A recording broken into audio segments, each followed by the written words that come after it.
Bismillahirrahmanirrahim. Assalamualaikum warahmatullahi wabarakatuh. Perkenalkan, nama saya Ashar Ismail Perdana dengan NIM 19240411013. Di sini saya akan menjelaskan sedikit apa itu instalasi listrik. Instalasi listrik adalah suatu bagian penting yang terdapat dalam sebuah bangunan gedung yang berfungsi menyalurkan tenaga listrik dari instalasi pengusaha ke tenaga listrikan ke titik-titik beban. Jadi kegunaannya sebagai penghantar. Selanjutnya, saya akan menjelaskan pula sedikit tentang saklar. Saklar adalah alat yang digunakan untuk menghubungkan atau memutuskan arus listrik. Biasanya saklar identik untuk mengontrol lampu, tetapi sebenarnya saklar juga digunakan untuk menghidupkan atau mematikan arus listrik ke peralatan elektronik lainnya. Secara sederhana, saklar terdiri dari dua bila logam yang ditempelkan dalam sebuah rangkaian. Kedua bila tersebut akan terhubung jika dalam posisi hidup, dan jika terpisah, maka posisinya akan mati. Posisi ini sering disebut on dan off.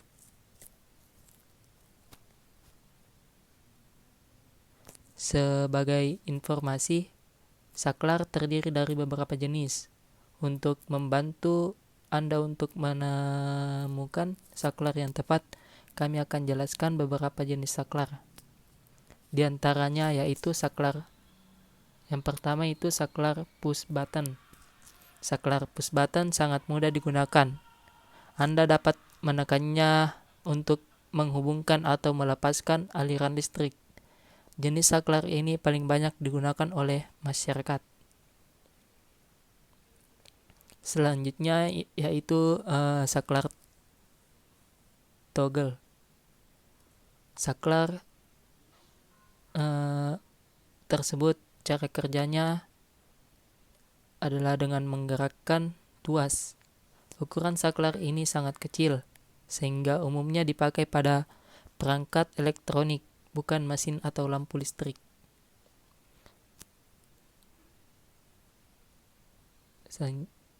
Selanjutnya yaitu saklar mekanik. Saklar mekanik dapat berpindah ke posisi on atau off secara otomatis jika mengalami perubahan ukuran parameter. Contohnya yaitu saklar pada rice cooker. Selanjutnya saklar selector switch atau SS. Saklar SS dijalankan dengan menggeser atau memutar tombolnya. Saklar ini umumnya digunakan pada alat yang memiliki beberapa tingkatan operasi, seperti pada lampu dimmer yang memiliki tingkat pendar cahaya berbeda, atau pada mesin cuci untuk mengatur kecepatannya. Dan yang terakhir, saklar limit switch atau LS.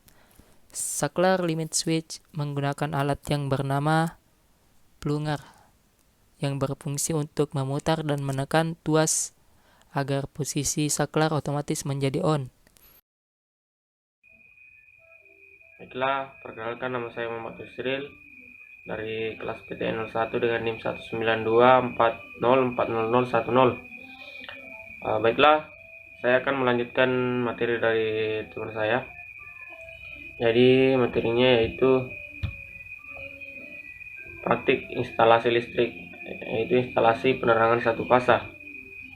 Nah, dalam instalasi penerangan gedung-gedung, baik itu gedung sekolah, gedung kantor, dan lainnya, itu biasa digunakan instalasi penerangan satu fasa.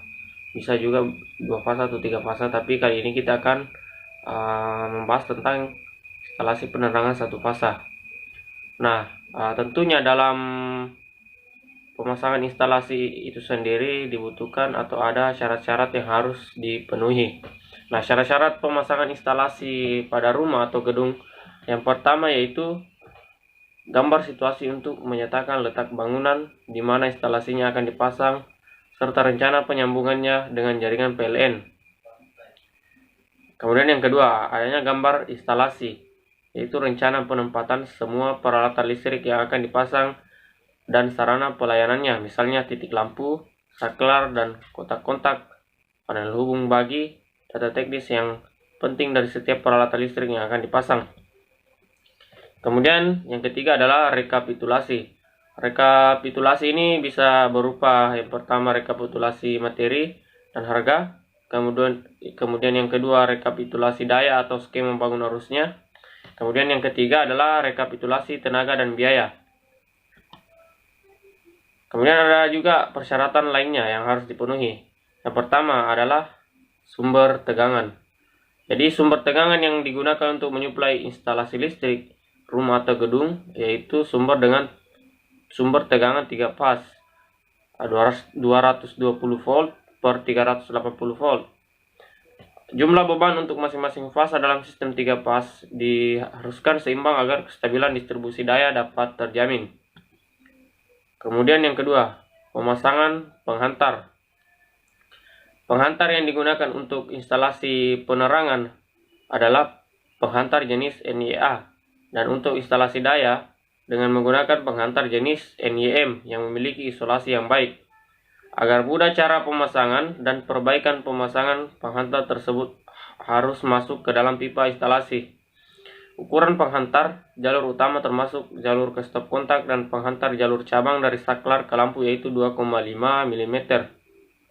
Kemudian, semua penghantar dalam instalasi listrik dimasukkan ke dalam pipa PVC dengan ukuran 5/8 inci agar penghantar aman dari benturan mekanis.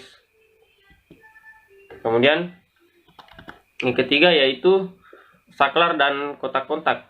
Fungsi saklar dalam instalasi listrik penerangan untuk memutuskan dan menghubungkan arus listrik dari sumber ke beban. Kemudian saklar ini yang biasanya digunakan atau umumnya digunakan yaitu saklar jenis saklar tunggal, saklar seri, dan saklar tukar. Kemudian tentunya dalam pemasangan saklar dan stop kontak ini ada aturannya. Yang pertama aturan tentang pemasangan saklar. Saklar harus pemasangannya harus kurang lebih 100. Yang pertama itu pemasangannya kurang lebih 150 cm di atas lantai. Kemudian yang kedua dekat dengan pintu dan mudah dicapai tangan atau sesuai kondisi tempat. Kemudian yang ketiga, arah posisi kontak atau tuas saklar seragam bila pemasangan lebih dari satu. Kemudian aturan untuk pemasangan stop kontak sama yang pertama, tingginya itu harus kurang lebih 150 cm di atas lantai. Kemudian yang kedua, mudah dicapai tangan. Kemudian yang ketiga, yaitu dipasang sedemikian rupa sehingga penghantar netralnya berada di sebelah kanan atau di bawah. Kemudian persyaratan yang keempat adalah kotak pembagi daya listrik atau PHB atau distribusi panel atau DP. Panel bagi di dalam instalasi listrik rumah atau gedung merupakan peralatan yang berfungsi sebagai tempat membagi dan menyalurkan tenaga listrik ke beban yang memerlukan agar merata dan seimbang. Di dalam panel bagi terdapat komponen antara lain busbar, saklar utama, pengaman, alat ukur, dan lampu indikator. Kemudian persyaratan yang kelima, rating pengaman. Rating pengaman yang dipakai menurut PUIL harus sama dengan atau lebih besar dari arus nominal beban. Pengaman yang digunakan dalam instalasi listrik adalah pemutus rangkaian atau MCB. Untuk pengaman tiap kelompok beban dan pemutus rangkaian pusat atau MCCB untuk pengaman seluruh kelompok beban. Besarnya rating arus MCB maupun MCCB diperhitungkan arus beban yang dipikul atau dipasang di dalam instalasi agar memenuhi syarat keamanan. Kemudian persyaratan selanjutnya yaitu pipa instalasi. Semua penghantar dalam instalasi listrik harus dimasukkan dalam pipa PVC dengan ukuran 5/8 inci agar penghantar aman dari benturan mekanis.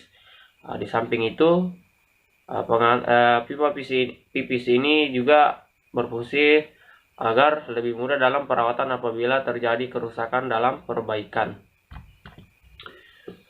Baiklah, selanjutnya materi akan dilanjutkan oleh rekan saya. Assalamualaikum warahmatullahi wabarakatuh. Perkenalkan, nama saya Muhammad Bangsawan Arfami, NIM 1924040017. Saya akan melanjutkan pemaparan yang telah dibawakan teman saya, yaitu pertama, alat dan bahan. Yang pertama, kawat pengantar secukupnya. Yang kedua, isolasi PFC secukupnya. Dan ketiga, pipa PFC secukupnya. 4. Lampu pijar 25 watt 2 buah. Dan kelima, saklar seri 1 buah. Yang keenam, kotak kontak 1 buah. Yang ketujuh, kotak sekring 2 buah. 8 fitil lampu 2 buah. 9 tespen 1 buah. Dan 10 meger 1 buah. Dan yang ke-11 multi tester 1 buah. Yang ke-12 tang potong 1 buah, tang kombinasi 1 buah, 14 kotak sambung 3 buah. Kesehatan dan keselamatan kerja.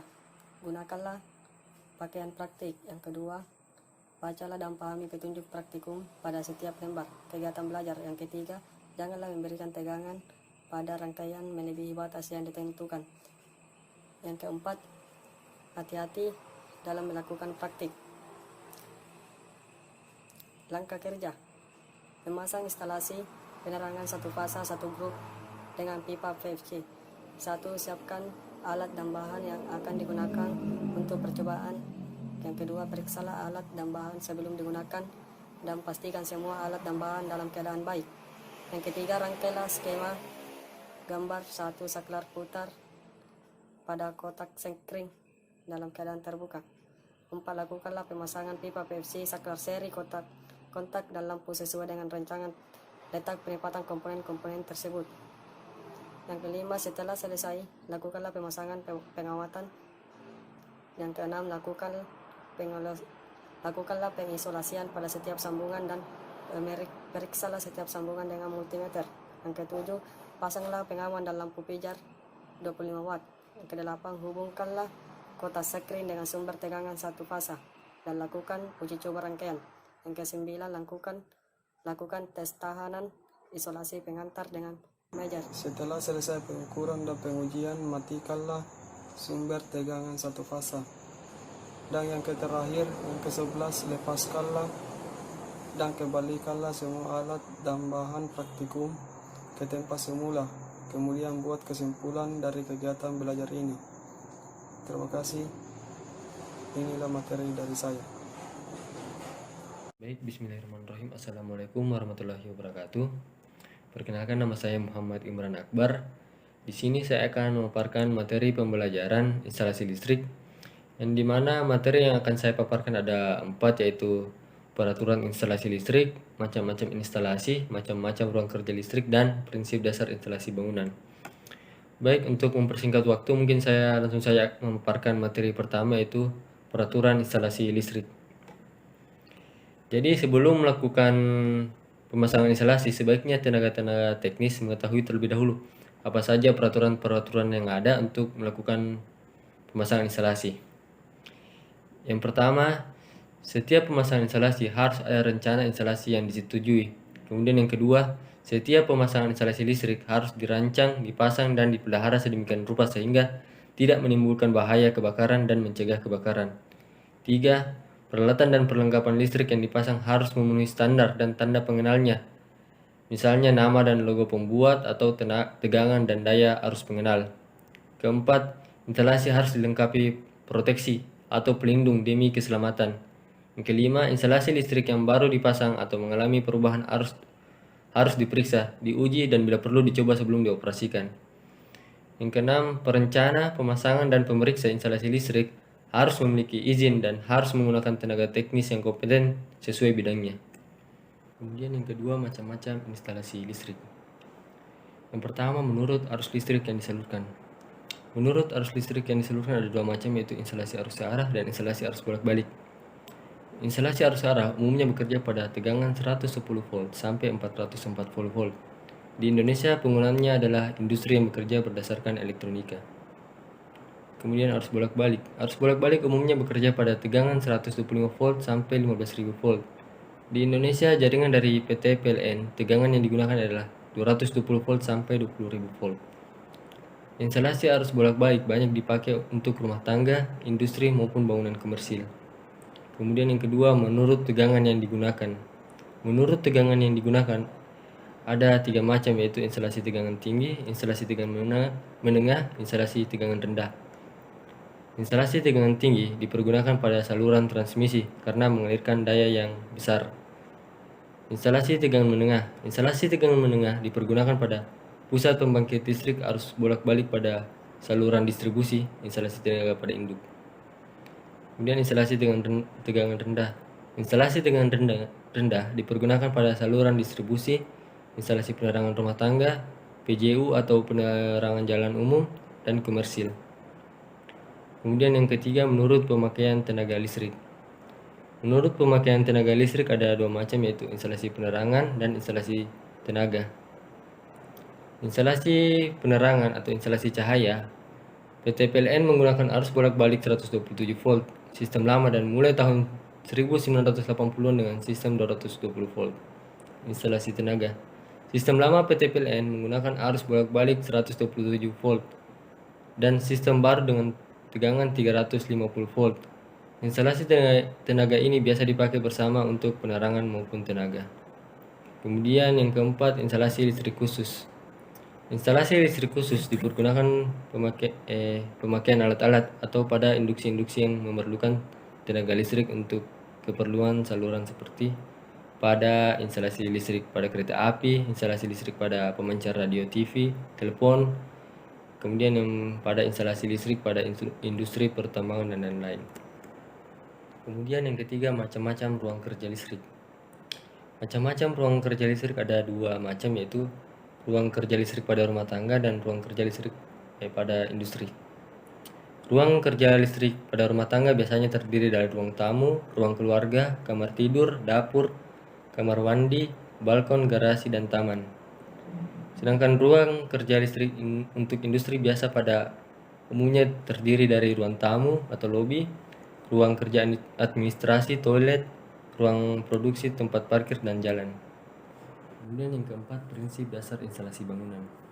Prinsip dasar instalasi bangunan ada 7. Yang pertama, keamanan. Yang dimaksud keamanan adalah mempertimbangkan faktor keamanan dari suatu instalasi listrik terhadap manusia, bangunan, harta benda, makhluk hidup, dan peralatan itu sendiri jika terjadi suatu kejadian yang tidak normal. Kemudian yang kedua, keandalan. Yang dimaksud keandalan adalah seluruh peralatan yang dipakai pada instalasi harus handal dan baik-baik secara mekanik maupun kelistrikannya. Kemudian yang ketiga, kemudahan. Yang dimaksud kemudahan adalah pemasangan peralatan instalasi listrik harus mudah dijangkau oleh pengguna pada saat pengoperasian dan tata letak komponen listrik tidak sulit atau susah dioperasikan. Contohnya seperti pemasangan saklar yang tidak terlalu tinggi dan tidak terlalu rendah. Keempat, ketersediaan. Yang dimaksud ketersediaan adalah kesiapan suatu instalasi dalam melayani kebutuhan baik berupa daya, peralatan maupun kemungkinan perluasan instalasi. Kelima, pengaruh lingkungan. Yang dimaksud pengaruh lingkungan adalah dampak yang terjadi pada lingkungan sekitar di mana sistem instalasi dipasang. Kemudian yang keenam, keindahan.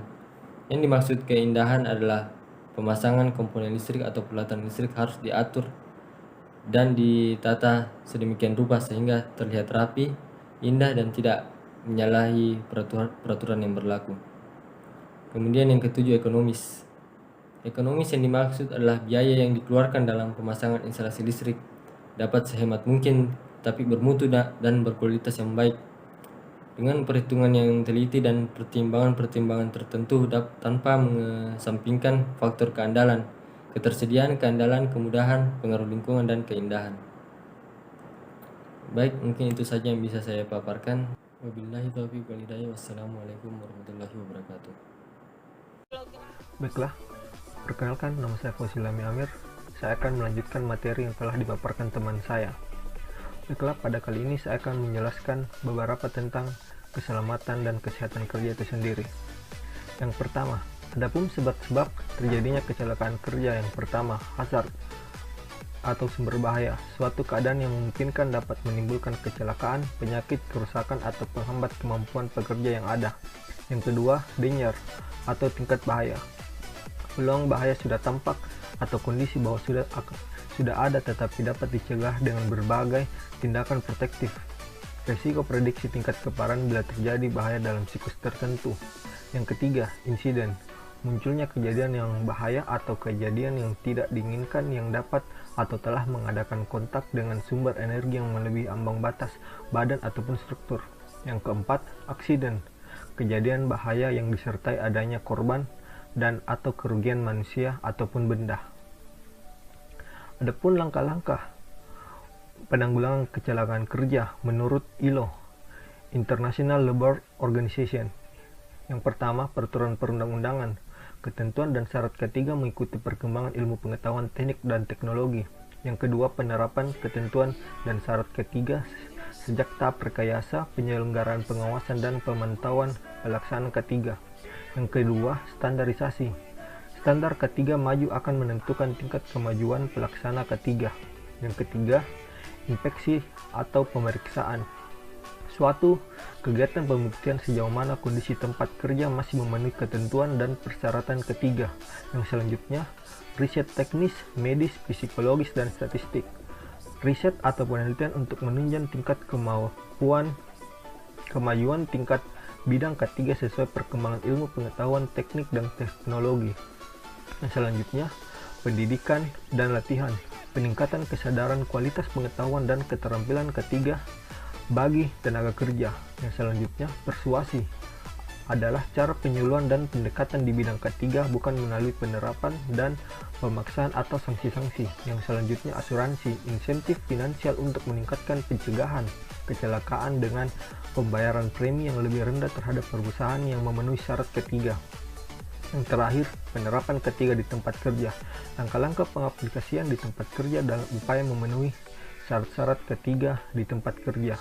Yang selanjutnya, definisi dan macam-macam rambu dari ketiga. Rambu ketiga merupakan salah satu cara yang menginformasikan kepada para pekerja tentang bahaya-bahaya keselamatan dan kesehatan kerja di suatu aktivitas, area, atau peralatan kerja tertentu, sehingga dengan adanya rambu ketiga tersebut, setiap orang baik pekerja, tamu, dan kontraktor dapat memenuhi antisipasi sedini mungkin tentang bahaya-bahaya di area tersebut. Hal ini juga meminimalisir risiko yang dapat terjadi. Safety sign dikelompokkan menjadi beberapa kategori berdasarkan warnanya. Yang pertama, warna orange, yang berarti warning, awas atau peringatan. Yang kedua, warna kuning, no, caution atau waspada. Yang ketiga, warna biru, notice atau perhatian. Yang keempat, warna merah, danger atau bahaya.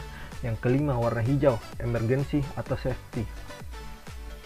Selain itu, pada umumnya berdasarkan bentuknya, rambu ketiga tersebut dikelompokkan menurut ISO 77010 dan ISO 3864 edition 2002 menjadi seperti berikut.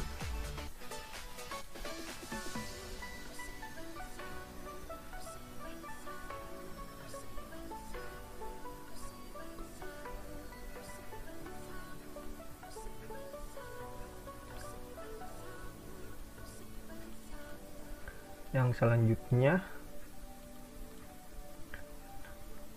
warna sign yang bentuk umumnya warna kuning, berwarna kuning, dan untuk warna gambar dengan garis hitam merupakan simbol yang menunjukkan bahaya. Di sini ada beberapa contoh sign-nya. Yang selanjutnya, mandatory sign, bentuk umumnya itu lingkaran dengan warna dasar biru, dan untuk warna gambar dengan putih merupakan simbol instruksi keselamatan. Ini ada beberapa contohnya. Dan yang selanjutnya, prohibition sign, bentuk umumnya adalah lingkaran dengan warna dasar putih dan dikelilingi dengan garis berwarna merah serta gambar utama dengan warna hitam. Ini ada beberapa contoh. Yang selanjutnya, fire sign. Bentuk umumnya adalah segi empat dengan warna dasar merah dan untuk gambar utama berwarna putih. Dan ini ada beberapa contoh dari fire sign. Yang selanjutnya, emergency dan direction sign. Bentuk umumnya adalah segi empat dengan warna dasar hijau dan untuk gambar utama adalah putih. Dan ini ada beberapa contohnya. Dan selanjutnya ada rambu-rambu yang memiliki tulisan dan berbahasa Inggris. Salah satu contohnya adalah no smoking yang biasa ditempatkan di beberapa tempat di suatu perusahaan. Untuk penempatan simbol yang dikombinasikan dengan tulisan sebenarnya bermacam-macam. Adapun contohnya seperti ini, warna hijau, warna merah, warna biru, warna merah dengan tanda larang, dan warna kuning. Adapun manfaat pemasangan rambu dan bentuk-bentuk K3, adanya kejelasan informasi dan memberikan pengarahan, memberikan penjelasan tentang kesehatan dan keselamatan kerja, menunjukkan adanya potensi bahaya yang mungkin tidak terlihat, mengingatkan para pelaksana di mana harus menggunakan peralatan perlindungan diri sebelum memulai aktivitas di tempat kerja, menunjukkan di mana peralatan darurat keselamatan kerja, dan memberi peringatan, waspada, dan larangan. Baiklah, itu saja materi yang dapat saya paparkan.